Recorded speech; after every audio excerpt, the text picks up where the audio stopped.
Welcome back, book buddies! Today we are going to carry on reading a book from the Mr. Men, Little Miss Advent Calendar. Let's go! Let's open Day 16. Mr. Tall and the Big Surprise. Day 16. Mr. Tall and the Big Surprise.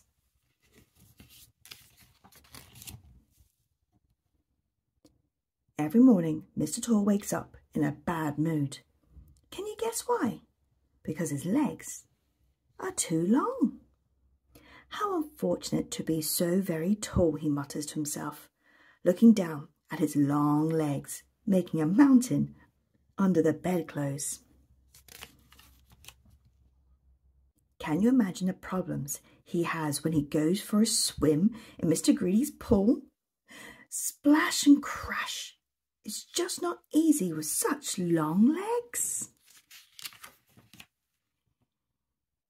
He also has problems at the cinema. He has to buy several tickets because his legs take up so many seats. On this particular day, Mr. Tall had bought 5 tickets and was just settling down to watch a film when he heard a small voice. "Please, could you move a little? I can't see the screen." He turned, and there behind him was little Miss Tiny. She looked so small in her enormous seat, and all of a sudden Mr. Tall felt extremely sad that he was spoiling the film for her. He was so sad that he left the cinema with tears rolling down his cheeks. It just so happened that little Miss Magic was passing. Being Magic, she already knew why Mr. Tall was sad. She spoke some magic words.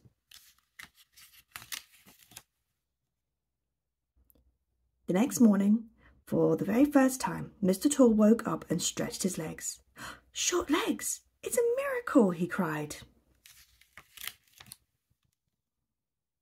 Delighted, Mr. Tall rushed off to show his friends his new short legs. "Good morning, Mr. Strong," said the no longer tall Mr. Tall. "Are you planning to eat all those eggs?" "My little man," replied Mr. Strong, "these eggs are for making a cake." And off he hurried, without having recognised Mr. Tall at all.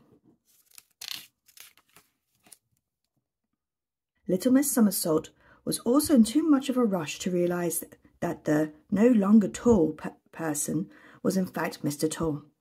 She was also rushing off to make a cake. With a ladder?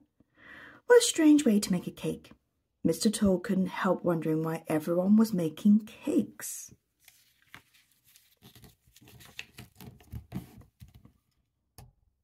But luckily for a moment, along came little Miss Chatterbox. She was more than happy to stop and chat and chat and chat and chat about. And so they're all busy getting a big birthday surprise ready for Mr. Tall, she finished, quite out of breath. "A surprise? For me?" cried Mr. Tall, delighted. "No, not for you," explained little Miss Chatterbox, for once almost lost for words. "For Mr. Tall." Of course, making a birthday cake for Mr. Tall isn't easy. His friends had used mountains of eggs, sacks of flour, buckets of cream, a bar full of icing, and a whole tree of cherries. Placing on top of the long ladder, little Miss Somersault was putting the last of the candles onto the cake. At that moment, Mr. Tall arrived at the party. Everyone gave him a strange look. Nobody knew who this small, round person was. "It's me," he announced, "Mr. Tall." But nobody believed him. Well, would you? 1, 2, 3, tall, said a voice from high above their heads. Everyone looked up, and there, in a shower of stars, was little Miss Magic, and beneath her, Mr. Tall was tall once again. "Happy birthday, Mr. Tall," cheered everyone as Mr. Tall began to cut his delicious-looking and very tall cake.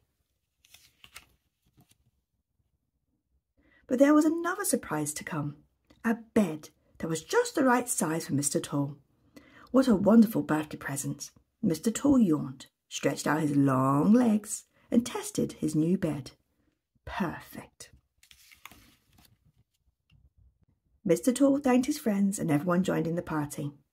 There was more cake than even Mr. Greedy could eat, and balloons for everyone, from the tallest to the very smallest.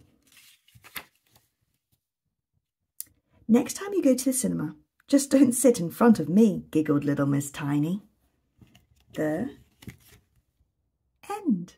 Thank you very much for joining me again today. Do come back so we can read more books together. Please like and subscribe. Bye.